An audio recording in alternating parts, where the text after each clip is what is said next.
अस्सलाम वालेकुम स्टूडेंट्स। बेटे आज जो हमारी वीडियो का जो टॉपिक है वो है स्पेक्ट्रोस्कोपी और स्पेक्ट्रम से रिलेटेड है।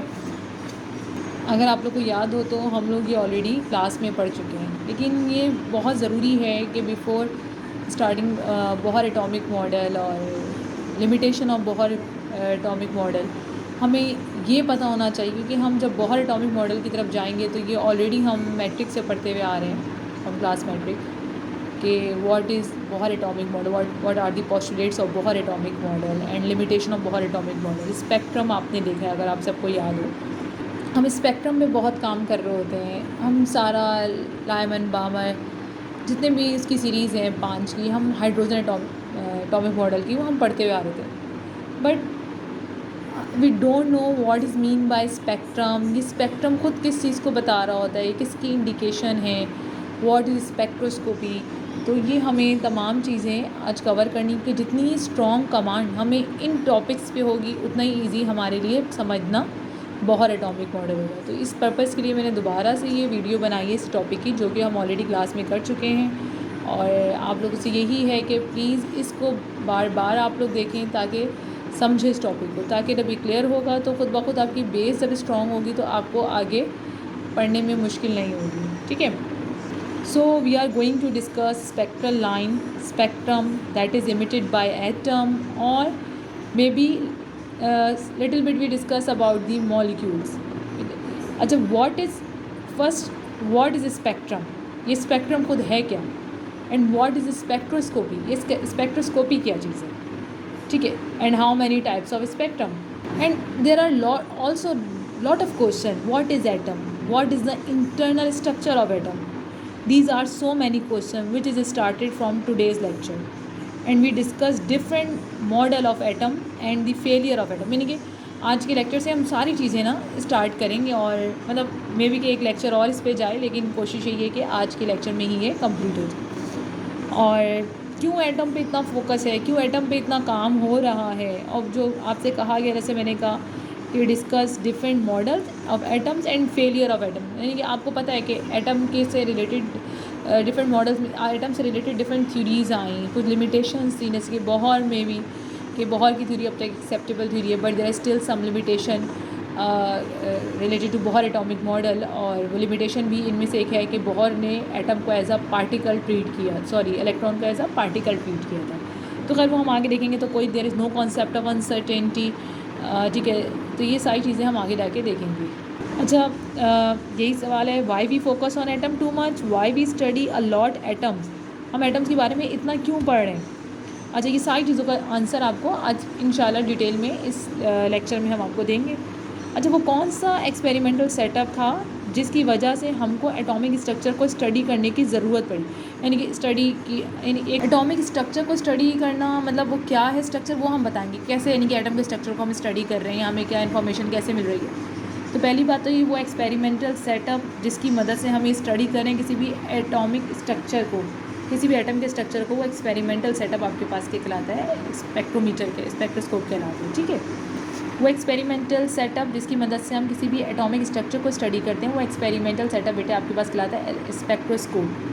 ठीक है, और स्पेक्ट्रोस्कोप से जो रिजल्ट आता है, जो पूरी एक रेंज आती है, जैसे यहाँ पे डिफरेंट स्पेक्ट्रम आपके पास बने, continuous spectrum, continuous absorption spectrum, line absorption spectrum and emission spectrum, emission line spectrum. बेटे these all are the spectrum. ये वो स्पेक्ट्रम है, मैंने यहाँ पे आप लोगों के लिए प्रेजेंट किए हुए हैं। आप ये समझो कि ये स्पेक्ट्रम हमें कहाँ से मिलते हैं? स्पेक्ट्रोस्कोप से।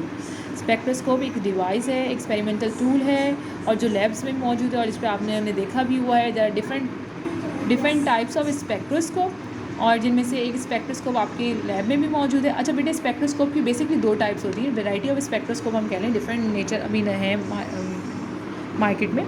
स्पेक्ट्रोमीटर है और स्पेक्ट्रोग्राफ है। स्पेक्ट्रोमीटर है लैब के अंदर जो आप लोग है वो स्पेक्ट्रोमीटर है। स्पेक्ट्रोग्राफ मतलब with the help of graph आप रिजल्ट कंक्लूड करते हो। जो लैब्स के अंदर मौजूद है वो स्पेक्ट्रोमीटर है। मैं फिर से देती हूँ, हमने स्टार्ट किया है कि हमने ना बेसिकली हमारा टारगेट है, हम एक पूरा पोर्शन कंप्लीट कर चुके हैं। अब हमने बेसिकली एटम को स्टडी करना है कि एटम क्या है, वो अंदर से इंटरनल स्ट्रक्चर उसका क्या है। जैसे कि बोहर ने हाइड्रोजन को डिस्कस किया था, उसके लिए उसने एक स्पेक्ट्रम दिया था जिसमें लाइमन बाबा पास ब्रैकेट ये सारी सीरीज़ थी। तो वो मिली कहाँ से थी हमें, वो स्टडी कहाँ से, वो रिजल्ट था बेसिकली, वो लाइंस जो आपको याद आ रही है ना, अगर आपको थोड़ा सा रिकॉल करो अपने पास्ट को, तो वो लाइंस कहाँ से आई थी, बेसिकली स्पेक्ट्रम कहलाते हैं। और वो स्पेक्ट्रम किस एक्सपेरिमेंटल टूल के ज़रिए से, जैसे कि आपने रिफेक्ट एक्सपेरिमेंटल टूल से हमें रिजल्ट मिलते हैं, आपको याद होगा, आपने स्पेक्ट्रोस्कोप की मदद से आपने रिफ्रैक्टिव इंडेक्स निकाला या आपने वेवलेंथ निकाली सोडियम की, जिसकी भी, तो वो एक्सपेरिमेंटल टूल कौन सा जिससे हमें स्पेक्ट्रम मिला है, वो है स्पेक्ट्रोस्कोप। स्पेक्ट्रम क्या होता है, स्पेक्ट्रम क्या है आपके पास, स्पेक्ट्रम बेसिकली किस चीज़ को बता रहा होता है, एक एनर्जी जो एक एटम से एमिट हो रही है। क्या कह रहे हैं, एनर्जी जो किसी एटम से क्या हो रही होती है, एमिट हो रही होती है, वो बेसिकली क्या होता है, स्पेक्ट्रम।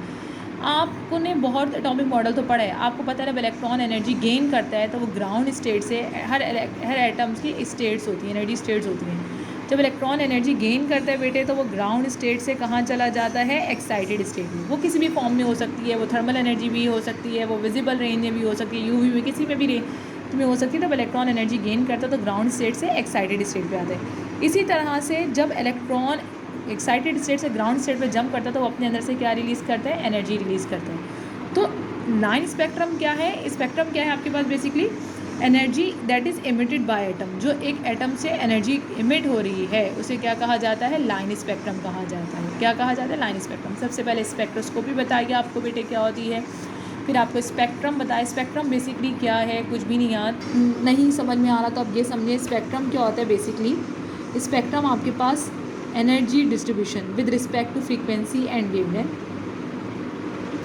किसी भी एटम का हो सकता है, मॉलिक्यूल्स का हो सकता है, ठीक है।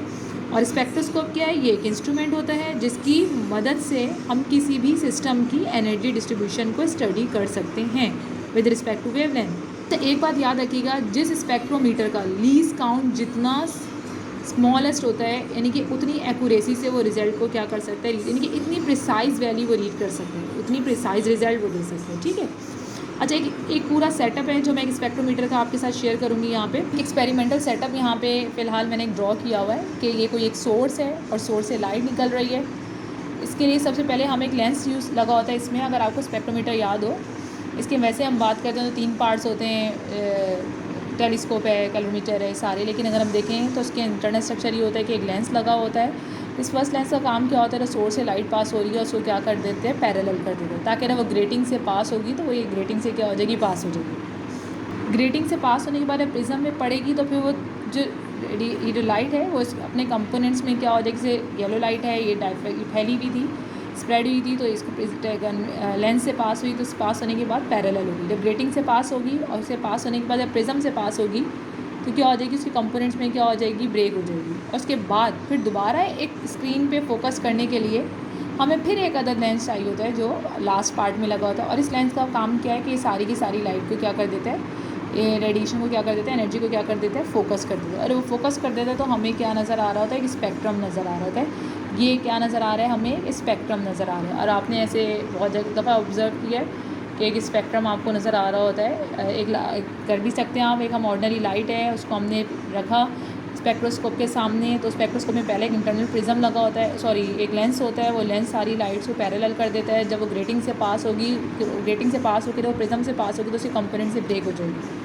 फिर उसको फोकस करने के लिए हमें एक और लेंस चाहिए, तो उसको सबको क्या करें, फोकस करें, और वो स्क्रीन पे पड़ेगी तो स्क्रीन पे हमें पूरा क्या नज़र आएगा, स्पेक्ट्रम। ये क्या है बेटे, दिस इज़ कॉल्ड स्पेक्ट्रम। और ये पूरा सिस्टम है, ये पूरा सेटअप है, इन इंटरनल जो एक है स्पेक्ट्रो, ये पूरा डिवाइस कह लो, एक्सपेरिमेंटल टूल कह लो, ये कहलाएगा स्पेक्ट्रोस्कोप कहलाएगा। और मैंने ऐसा आपको पहले बताया स्पेक्ट्रोस्कोप 2 तरह के होते हैं, एक स्पेक्ट्रोमीटर होता है और एक स्पेक्ट्रोग्राफ होता है, ठीक है।